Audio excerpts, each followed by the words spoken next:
Oh, that's not right. Okay, I'll take the beginning slowly because it's not working out. Today is March 27th. This is my second time doing conscious unconscious affect evaluation, primary and secondary serving. Why don't we get started? History. Try to get this person around mechanism of instant energy, previous medical history, current indications, and or allergies. Observation. Analyze the acid while putting on glass of environmental factors, weather, field hazard equipment, body position of head, medicates spinal injury. So bleeding goes for me skin color at the acid check of conscious and unconscious and sound to activate the EMS. Note the time. Primary assessment. Not remove helmet. Look with check for obvious signs of life. Look, listen, and feel for breath for 10 seconds. Get AED. One rescue 30 compressions and 30 compressions, 2 breath rate of 100 to 100 compressions per minute. 2 rescues ratio of 30 compressions, 2 breaths. Which one AED is rhythm? Alert 911. CPR breathing rescue is in process. Check for life-threatening bleeding, check for severe bleeding, controls direct pressure and pressure points, break femoral arteries, check for spinal injury precautions,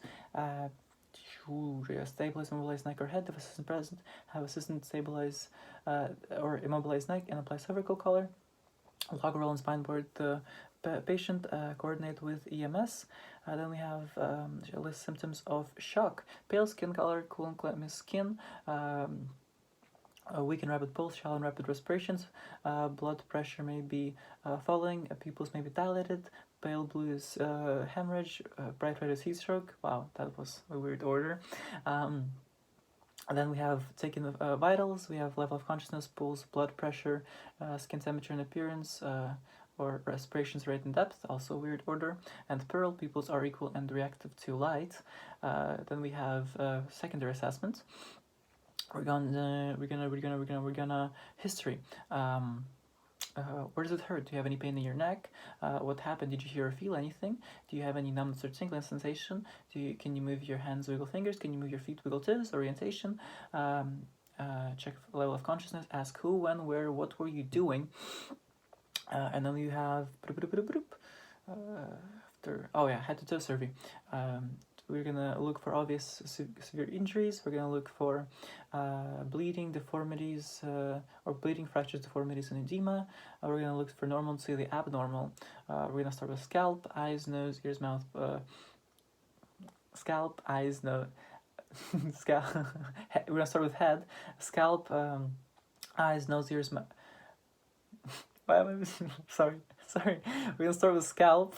We're gonna start with head, scalp, eyes, nose, mouth, ears, blood, CSF. Oh wow, that's 20 seconds right there. We're gonna go to cervical spine check and no C color. We're gonna check for point tenderness and dislocations of normal alignments. We're gonna check our thoracic and lumbar spine for point tenderness, dislocations of normal alignment, and we're going to test our trunk. We're going to test our clavicle, shoulders, chest, equal rise and fall, or normal rise and fall, equal movement on both sides. We're going to do rib compression tests. We're going to check for crepitus and abnormals or false movements. We're going to check our abdomen. We're going to check for quarters. For rigidity, tenderness, and rebound tenderness. We're going to start with right upper quadrant. It's going to be liver, gallbladder, right kidney and colon. Left upper quadrant, we're going to have stomach, spleen, referred pain to shoulder curse sign. Pancreas, we're going to have colon and left kidney. Right lower quadrant, we're going to have colon/intestines, appendix, McBurney's point, ureter and ovaries and fallopian tubes in females, and then left lower quadrant we're going to have colon/intestines, we're going to have ureter, and females we're going to have ovaries and fallopian tubes, and left/right lower quadrant we're going to have bladder, and females are going to have uterus. We're going to have then we're going to have the hip test, or hips or pelvis. We're gonna do a hip compression test. We're gonna so if the leg is outwardly rotated and appears longer, that it's a fracture, and if it's inwardly rotated and knees bent 90 degrees and it appears shorter, that is dislocation. Then we have our legs and feet. We're going to check for fractures and bleeding. We're going to check our pulse, dorsal pedal and posterior tibial bilaterally. We're going to check our motor sensation, motor sensation or motor reflex. We're gonna dorsiflex and plantar flex bilaterally. We're gonna check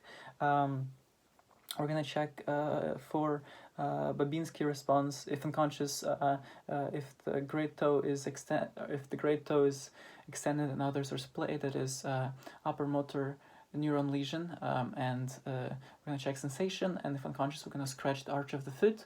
And then as for our hands and our arms and hands, we're going to check for fractures and bleeding. We're going to check for the radial pulse bilaterally.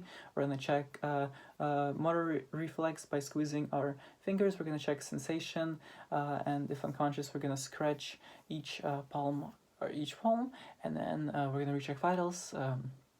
We're going to do a level of consciousness, pulse, blood pressure, respiration rate and depth, skin temperature and appearance, and pearl, pupil reactive to light.